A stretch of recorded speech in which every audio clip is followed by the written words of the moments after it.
And the idea behind it, it's if your track doesn't change grade and you film it at the same grade and then you straighten the footage out, it looks like the cars are going straight without money downhill.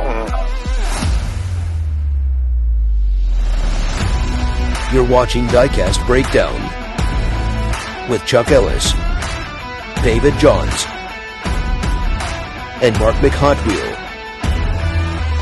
So sit back, strap in, and hang on. The breakdown starts now.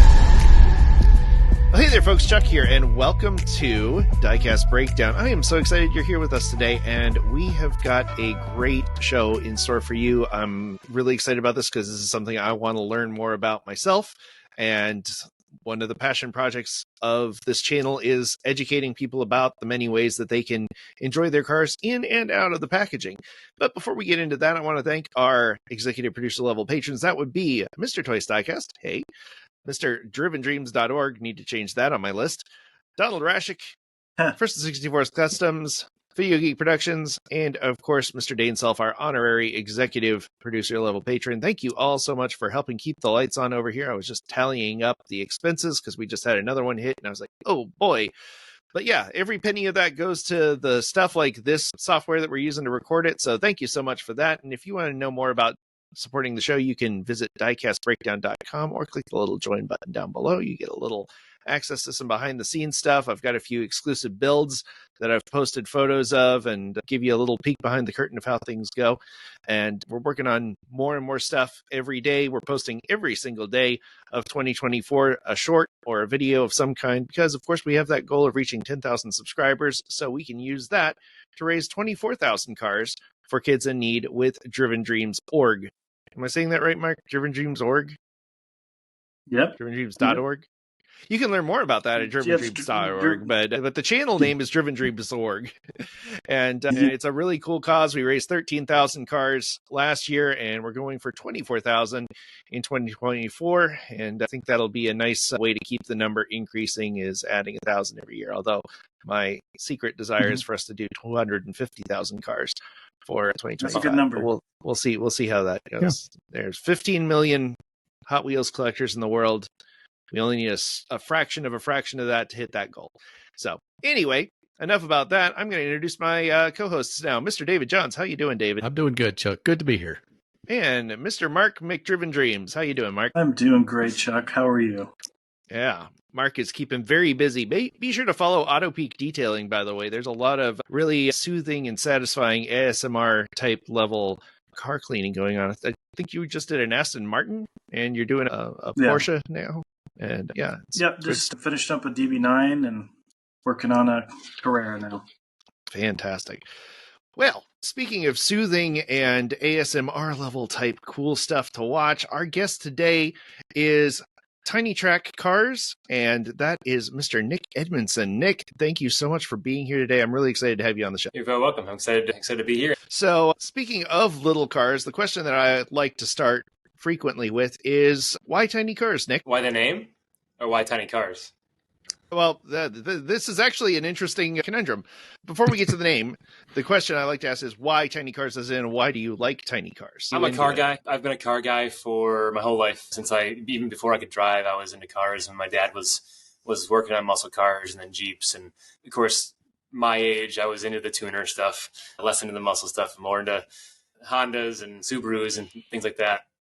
Got out of that as I became an adult and realized that it was a big waste of money. In my childhood, I also, just like most boys, I played with Hot Wheels. I had a whole bin of Hot Wheels. I used to build crazy tracks and launch them down the track. It was more play than competitive racing like it is now, but that's where Hot Wheels kind of stemmed from me, was back in my childhood, like most people. Okay. Fair enough. I think that resonates. And for the people who don't know, let's talk a bit about Tiny Track Cars now and where that came from, because you've got a really cool setup, and I want to hear how that came to be. Yeah, so I think like most people in the diecast racing space, we saw a video on YouTube of 3D Bot Maker. I don't know if he's I think I would probably go back further, like to Ghost Jerker and those guys, for like to be the original diecast racers. But when I saw something that wasn't drag racing, something that was this open lane, open course battle of these cars that kind of seemed like an actual motorsports event, I was intrigued. And the more I watched, I didn't know about the whole diecast space yet. I just looked at my wife, and one day I was like, I'm going to build a track. I'm going to do this. So I started researching, and I told her I was going to start a YouTube channel with my daughter, which was 3 at the time, which is soon after that turned into Dad's hobby, and she was out of it. I researched some things and found out about the Adventure Force Crash Racers track, and I went out and bought Walmart out of all that track. My love for Hot Wheels, I love building stuff. I love working with my hands and building stuff.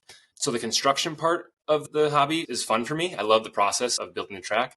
And then for the last 14 years, I've made my full-time living in wedding photography, previously in videography, and now in photography. I also own another company as well. It's not actively shooting, but it's still in the wedding space. So I have all the gear. I have lighting. I have equipment. I have everything to produce. I have all the programs. I have nice computers, software, and everything. I had everything to make this happen, and it seemed like the right fit, so I just went for it. That makes sense, because I am somebody who comes from the video production world as well. So I was like, game recognizes game here. This guy knows what he's doing. He's shooting really good video. It's lit really well. And that's not something you just wake up one day and start doing. So We'll be back with more Diecast Breakdown after this word from our sponsors.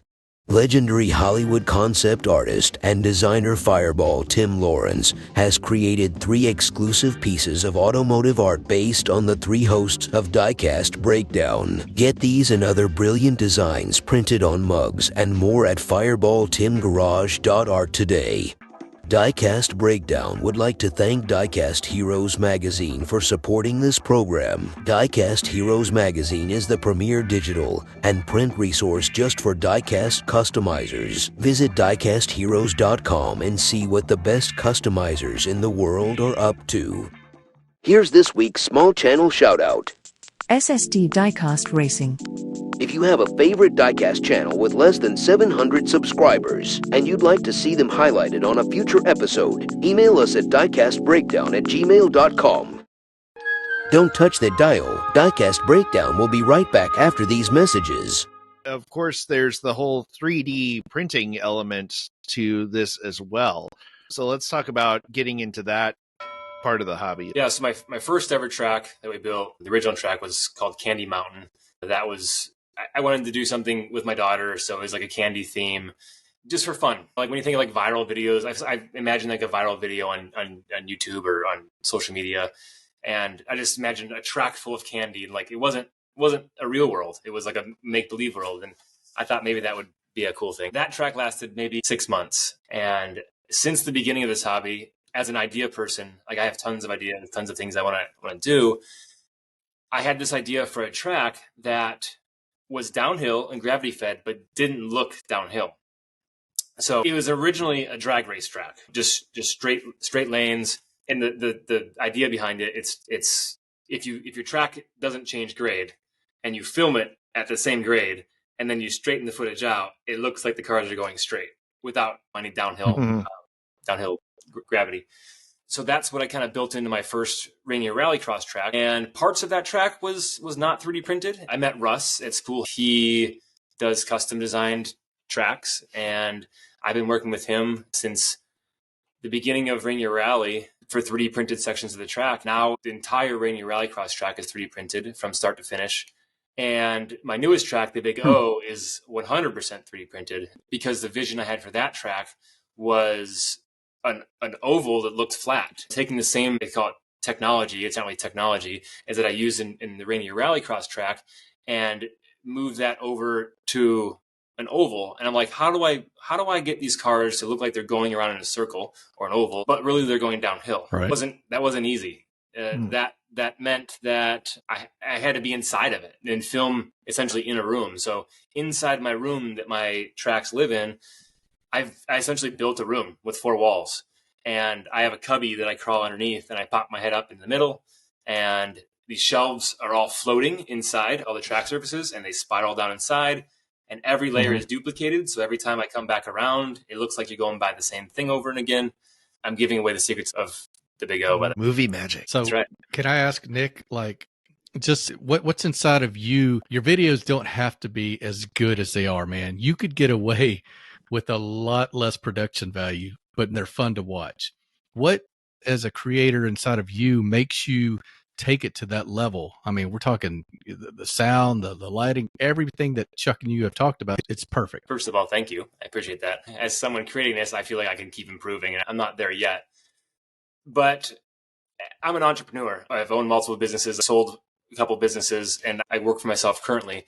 And my wife hates me for this.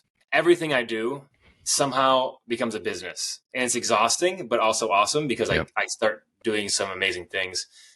So as I started Tiny Track Cars, you talk about YouTube monetization and all these other things. I'm like, okay, well, maybe what if I can take this hobby instead of spending all this money on these little cars? My wife thinks I'm a nut.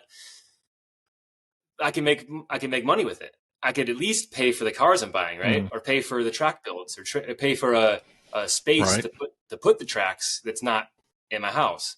So, and to get there, I feel like you have to have a quality of video that people are going to want to watch and enjoy and share. And that's how you grow. You look at 3D Botmaker's videos, and he has an amazing production, but he is also an amazing storyteller. That's what hooks the people. His storyline, 3D and 2D, like them going back and forth, and the stories he's building within the races. I feel like anybody can film a race, right? Just like you said, I can grab an iPhone and film a race, but how do I turn this into a production that people are going to watch and people want to come back for? One word, Clyde. Right. I haven't. No. But I don't want to spoil the next episode. Oh, no, I was just gonna say I gave up long ago trying to keep up with everybody's videos. I try to just dip in where I can and try to follow, because I was spending like hours every day just watching everybody else's videos, and then I was like, well, you're not making your own videos. You need to get back to making your own videos and building cars, because the building cars takes a lot of time, and then the videos take even longer. So you've turned this into a business. So which came first, making it as a content project or making it as something that you could sell track? Like, what was the initial idea to monetize this? Yeah, so I didn't really have any plan on 3D printing and selling track. The monetization route in the beginning was just straight pure content based. But as you probably know, if you've researched any YouTubers, the lowest income they make as a YouTuber is what YouTube pays you, right?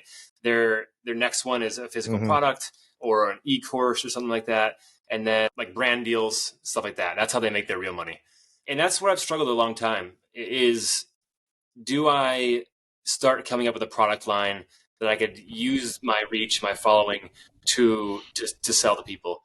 I didn't want to do 3D printed track, because I have a really good relationship with Russell at Spoolheads, and he's done amazing things for me with the design process and everything.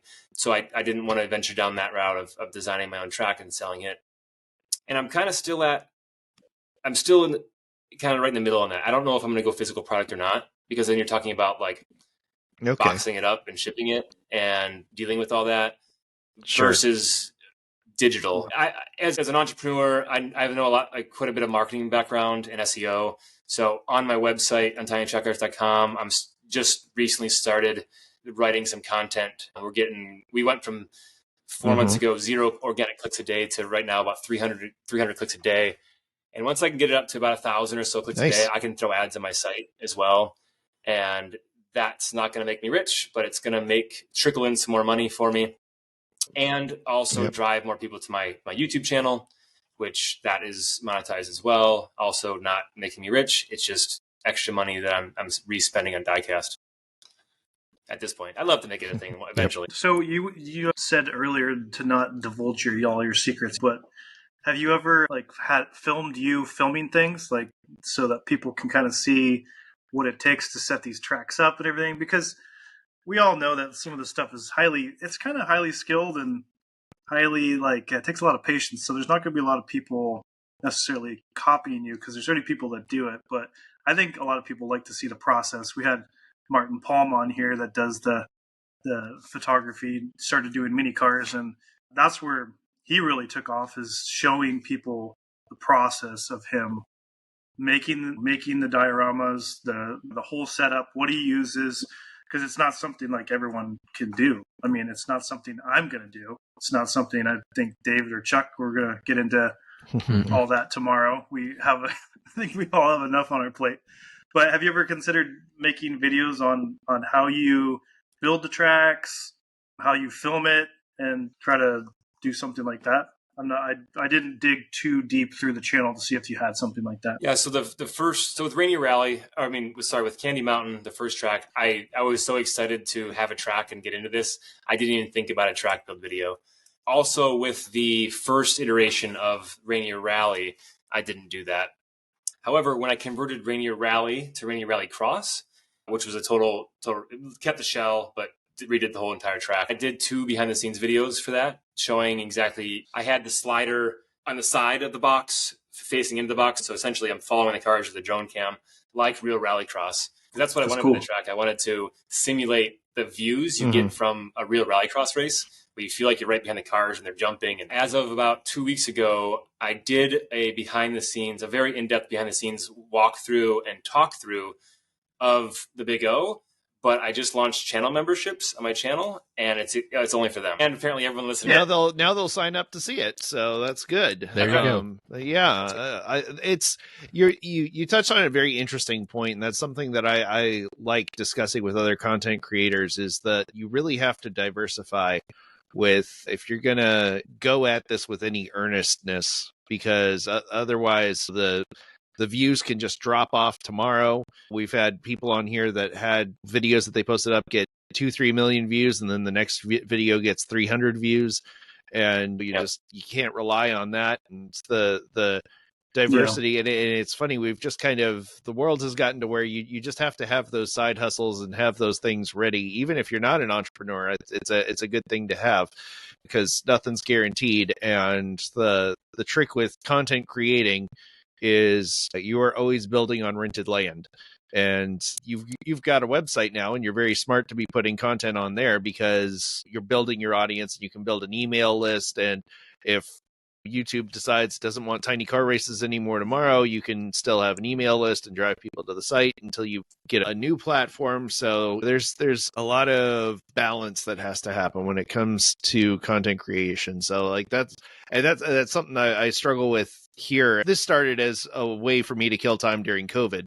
And then I started building model cars and posting my custom diecast builds, and it's just kind of turned into, it's not really, I wouldn't say it's a thing yet, but we're working on it, and it's monetized, and we're starting to at least break even. I think this year we'll finally break even on just the expenses from running the channel. But yeah, it's a fascinating time, because we can do this, and we do have platforms like YouTube that offer advertising sharing revenue and give us this chance to build this audience. But is there, as you're building this, and you're building it towards something, is this going to be your goal, is to do the channel full time, or are you going to continue having your finger in all these other pots as well? Obviously, I'm a dreamer. I dream big. And since I've started this, I've dreamed of a warehouse space of just tracks. And so every vision I have for a track, I don't have to tear one down to build the next one. I could just build it and then film on that one, and then could go back to a previous track. It's just kind of over there, tucked out of the way. I thought about how that might exist if my channel couldn't support it. I thought of renting at a mall or a retail space, having a store where there's a front of the house of kid friendly tracks where they can come in. It's like a $20 entry fee. They get a couple main lines and they can tear them open and go run them down the tracks. They can climb up stairs that are safe and run cars down, and just tells their time and things like that.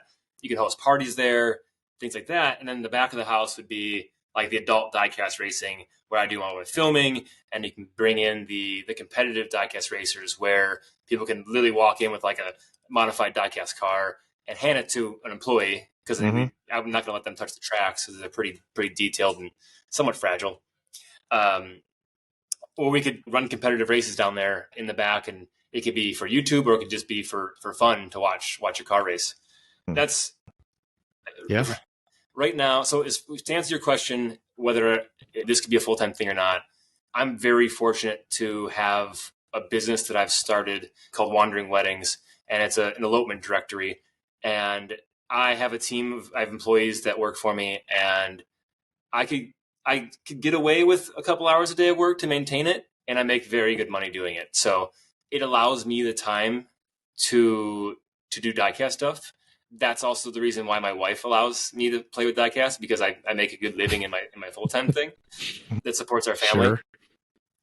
So yeah, I think that even if I did it more, I would love for it to be more of a full-time thing where it could support a full-time income of sorts, to answer your question. Hello, this is Diecast Dude from the Netherlands, and you are watching Diecast Breakdown. Diecast Breakdown is produced in partnership with TWYCE Diecast and Driven Dreams Org on YouTube. Check out their channels in the video description and subscribe for more epic diecast content. Hey, this is Larry Wood. This is Derek from Honest Diecast. Hey, this is Chad Reed from Round 2. This is Mike from Gas Labs. The SRT Jovita Show. This is Champion DJ K. This is Mad Vision here. This is Diecast Dude. And you're watching Diecast Breakdown.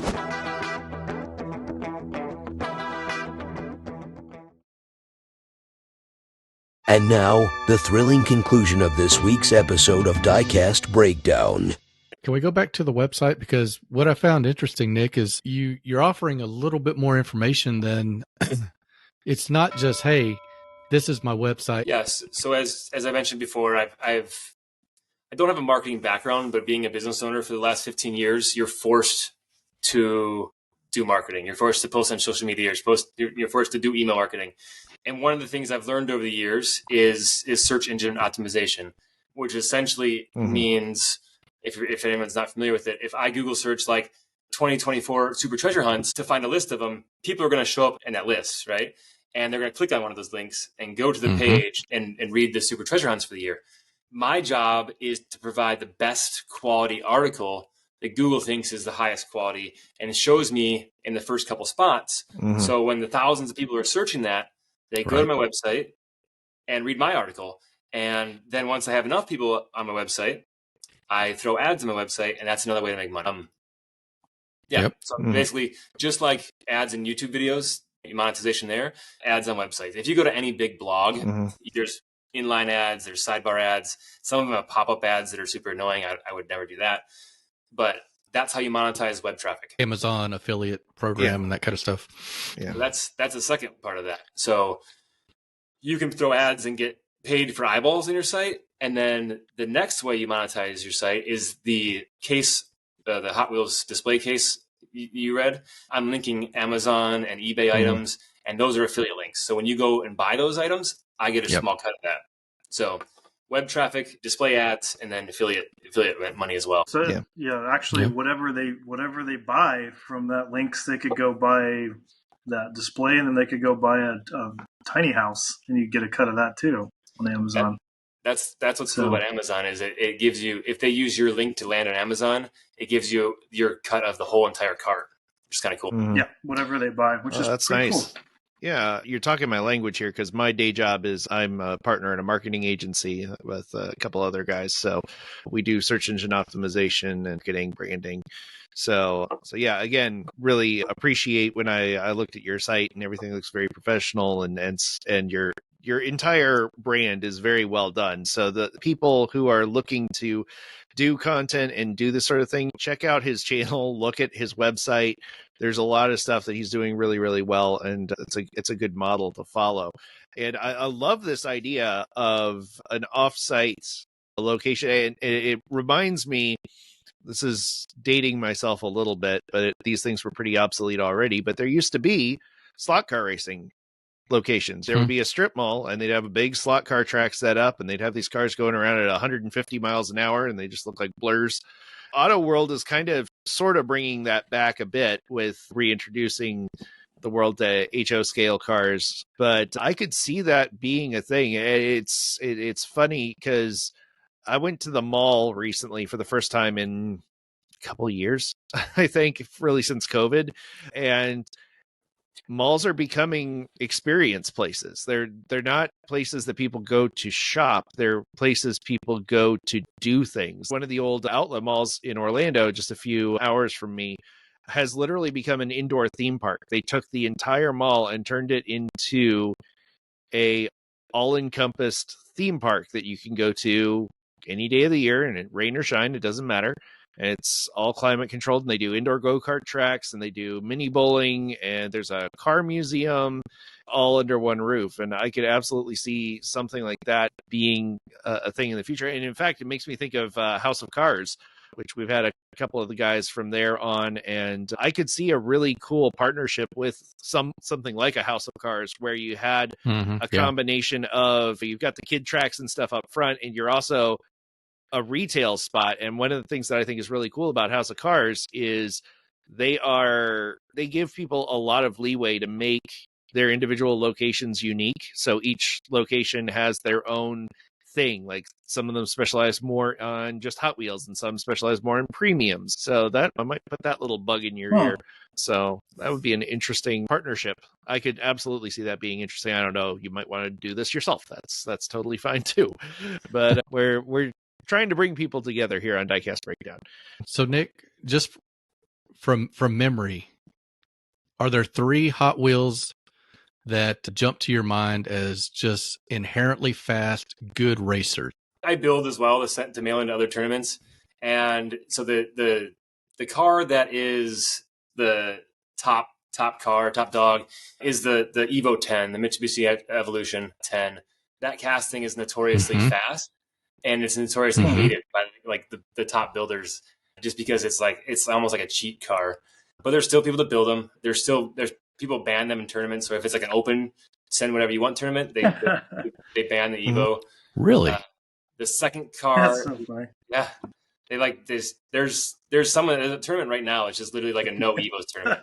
You can send anything you want. And the second one is the Cadillac V16. It's like I don't know if it's a real car or not, but it's like this long. It's a tank and long. Oh yeah, I know. Narrow cars. They fly. So that's another one. It's like it's frowned upon to build. People still do it, but people are like, really? Yeah. You're gonna try to win with one of those? Right. Yeah. I've noticed with Junkyard Joust, he's got a car that keeps showing up more and more. That it's got it's like a chopped kind of bus hot rod thing. Just race after race, that thing is just a natural ramp, and the cars that come in behind it just go flying off. And I'm waiting to see if he'll ban that one. But yeah, I heard there was also like a Honda Odyssey minivan or something that was really, really fast from Hot Wheels. Oh, yeah. Have you had much experience with the FTE, the faster than ever axles, and are they really worth the hype that people say they are? I would say FTEs stock for stock, they're faster, right? It's a higher quality metal, and cleaned up, they're really fast. But just like any wheel with Hot Wheels, you can get imperfections in it, whether it be a little piece of plastic that's rubbing, or the wheel that's slightly out of round. And that's what really slows you down in racing. The guys that know what they're doing, they're wheel farming. So they're buying 10, 15 cars and drilling them and like spinning them and listening to them for any like things dragging. They put some graphite on it, spin it again. And they get pretty serious about wheel farming to find the best set of axles for their cars. But as far as looks, I love FTs. As far as easy, just swap out a set of axles and run it. I don't think you can beat them. I actually want to start doing more in-house tournaments of just like premiums with FTEs. It gets expensive though, buying the premium, drilling it, and then buying an FTE donor car, which is usually off eBay, and swapping it out. Yeah. So, but yeah, Datsun 510. Faster than ever. That's right. But there's also different axle widths and different tire sizes, and the color shifters, the Hot Wheel color shifters, all are because they're supposed to get wet, so they're supposed to last longer. And yeah, people farm wheels off of the color shifters too. So yeah, 100%. Yeah, I did do that. I haven't had any experience with it, but some people have said the nickel plated ones you don't want to polish too much because it can take the nickel plating off, and actually then you lose the benefit of having a nickel plated axle.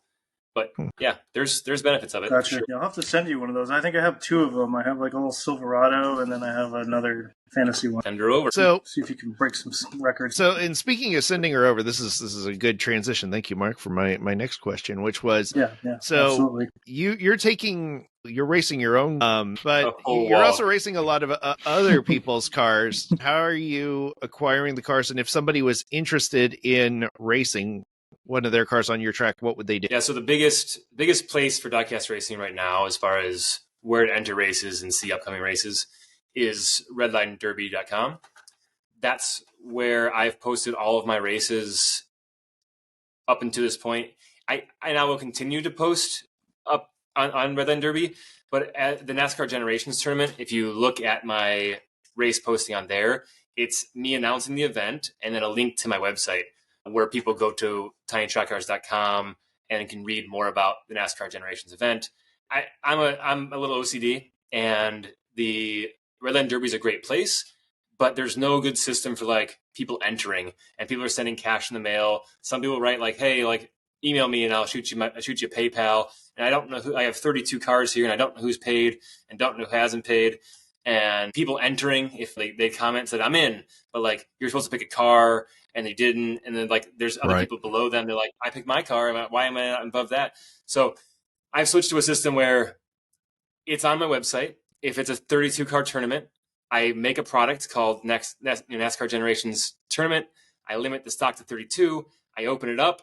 You pay your $10 entry fee, which includes return shipping and a little plastic case if you don't have one. And the extra couple bucks per entry goes to like the winner. I'll buy like extra Hot Wheels or premium sets and send to the winner. And that way you pay your $10 and you hit submit. And I very clearly have a spreadsheet of 32 people who have paid me and are in the race.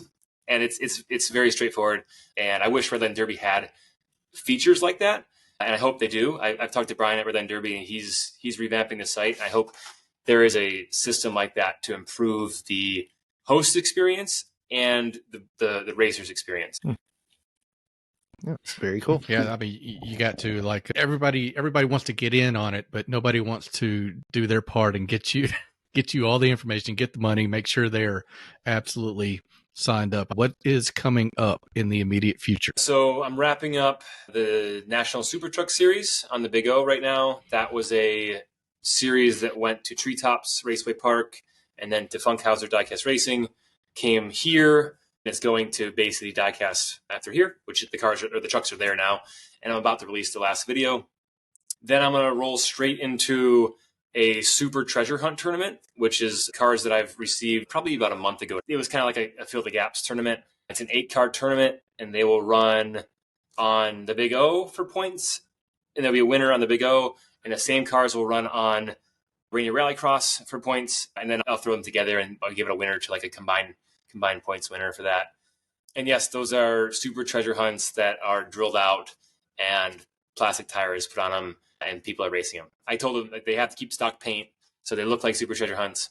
They're definitely modified Super Treasure Hunts as far as weight and axles go. And then after that, yeah, I have a bunch of super. That's where the idea came from. I have a bunch of Super Treasure Hunts that I opened everything, and I just decided to make a YouTube short one day of treasure hunts going down the track, and they did terrible because the real riders, and they ran into each other and wrecked, and people were like, "What are you doing? Like, why are you racing Super Treasure Hunts?"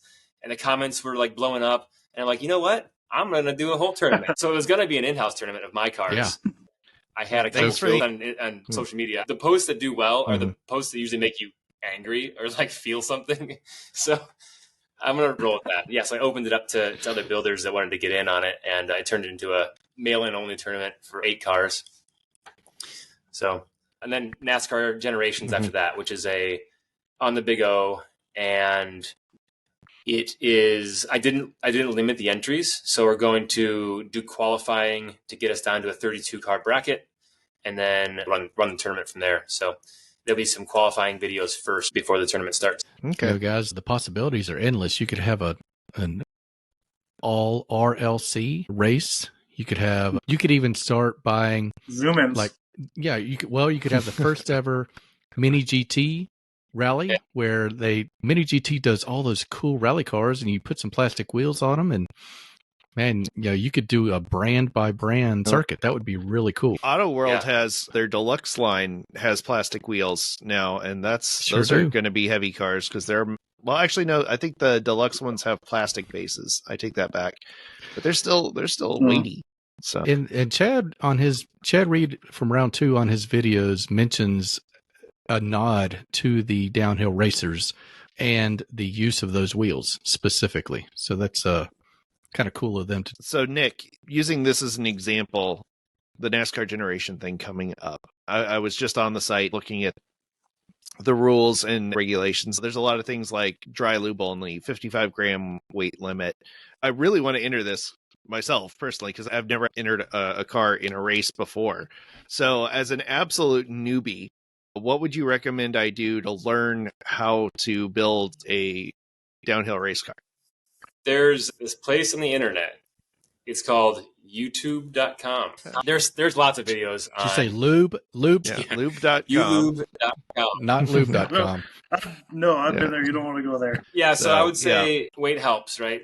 Some new builders, some customizers who have sent cars in the past made their car look really good, look really pretty, but they kept it stock weight. And it's just a 30 gram car versus a 60 gram car.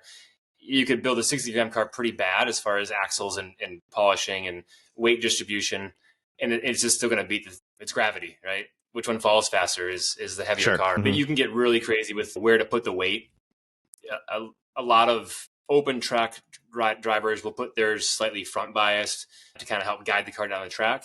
A lot of drag guys, or like Pinewood Derby, they put their weight in the back because that gives you the most speed. But everyone has their own little secrets. A lot of racers, like, they don't tell anybody where they put their weight or the reasoning they do it. They don't tell people how they polish their axles or what lube they use. Those would be some great articles for your blog there. All right. Well, I'm going to go to this YouTube that you speak of, and I'm going to look into this because Never heard of it. Yeah. Probably one of those fly-by-night things that's not going anywhere. But very cool. Well, Nick, it's been a delight chatting. Again, for anyone who wants to learn more, find you, follow you, let's give them all that information one more time. It's Tiny Track Cars just about everywhere. On Instagram, it's at Tiny Track Cars. On TikTok, it's Tiny Track Cars. On YouTube, it's at Tiny Track Cars, or www.tinytrackcars.com. And if you want to email me, it's tinytrackcars@gmail.com. I just genuinely have a passion for diecast and the racing. I am like a little kid when I'm running cars down this track. I'm just like giddy. I want to build new things. I want to run more cars. And I think that passion shows in people see my excitement for it in the YouTube videos and in my Facebook group, which is also at Tiny Track Cars. Yeah, I was going to say, check out the Facebook group as well. Is there any part of this that was unexpectedly a fun challenge for you, or something where when you started this, you're like, oh, I didn't realize I'd enjoy that as much as I did? I enjoy the racing more than I probably should. You can't see me behind the camera, but like when there's a cool pass happening or like something cool happens and the race ends and I'm like, yes, that's cool. I got it. Like, there it is. It's just fun. I run my cars on the track all the time just to see what happens. And sometimes I wish I recorded it because like something really cool happens or like 3 cars finish and like right next to each other. I'm like, where was the camera then? So those are the fun moments. Those are yours. All right. Awesome. Well, very cool. Well, again, I love what you're doing. I'm really excited that there's more and more stuff like this. And Junkyard Joust, I'm really excited that it's going well and excited to see where all this takes you. And hopefully we'll all be racing on one of your tracks in one of your multi-location facilities someday in the near future here. But again, thanks, Nick, so much for being here. And thank you, watchers and listeners, wherever you are. I just got an email from somebody in Australia that listens to our audio version of the podcast. That's really cool. Thank you for listening, and thank you for watching and being here and punching all the buttons. And of course, the most important thing that you can do if you're not able to support us on Patreon or by hitting the join button is share this video with your friends. Watch some of our other videos. I think 75% of the people that watch our videos are new viewers that have not come or not subscribed to the channel before. So poke around. We've got all sorts of great stuff. We got builds, we got unboxes. David does a really cool news show that's on here now. Mark's doing some amazing shorts that are super funny. Again, shout out to our patrons who make the show go. Shout out to Bruce Zolo, who is our newest patron, subscriber, member, whatever Bruce. They are called on YouTube. Bruce has been a supporter of the channel for a long time, and we're glad he's back sharing a couple bucks with us a month. And again, thank you to everyone who likes, follows, all that good stuff.